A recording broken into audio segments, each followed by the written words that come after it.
Folks, only in 2025 could we see something this absurd. Arizona's very own astronaut-turned-Senator Mark Kelly decided he'd try to be cute on social media and call for what amounts to sedition against President Trump. You heard that right. The same guy who spent years floating around in space somehow crash-landed into the idea that encouraging insurrectionist behavior is a political strategy. Well, President Trump, being President Trump, responded exactly how you'd expect, directly, strategically, and absolutely within the law. He simply pointed out that if Kelly is indeed calling for sedition, the punishment for that crime is death. That's not Trump threatening him. That's the law. It's on the books. You can look it up. But Mark Kelly, oh boy. He did what Mark Kelly always does. He clutched his pearls, ran to the cameras, and played the victim faster than you can say, campaign donation. He claims Trump was threatening his life. No, Mark. Trump was quoting statutes. You were the one calling for sedition. Actions have consequences, even for special interest-funded Democrat senators. And let's be honest, the guy has turned victimhood into a full political brand.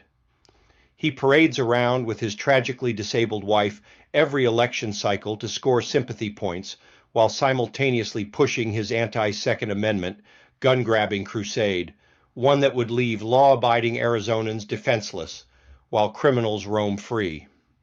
That's the Kelly playbook. But now he may have finally crossed the line.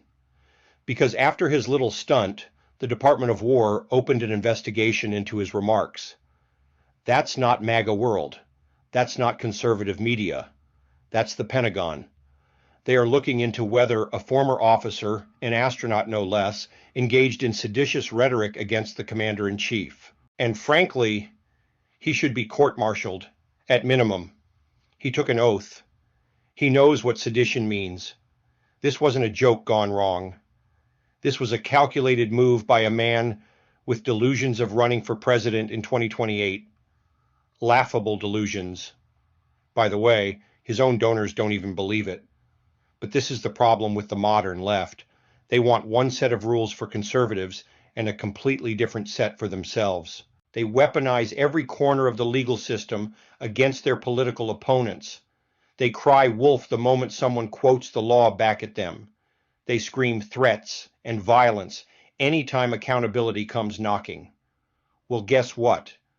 Accountability is here. Mark Kelly should serve as a reminder. You don't get to encourage sedition against the President of the United States and then hide behind a press release when it backfires. You don't get to poke the bear and then act shocked when someone points to the rulebook. Here's hoping this investigation sends a message loud and clear. And who knows, maybe Senator Kelly will end up trading that spacesuit in for an orange jumper. It might clash with NASA blue, but at least it's grounded in reality, something he has struggled with since Splashdown. I'm 4G Dave signing off, reminding you that we don't brush off calls for violence or sedition from the left anymore, because they really do mean it.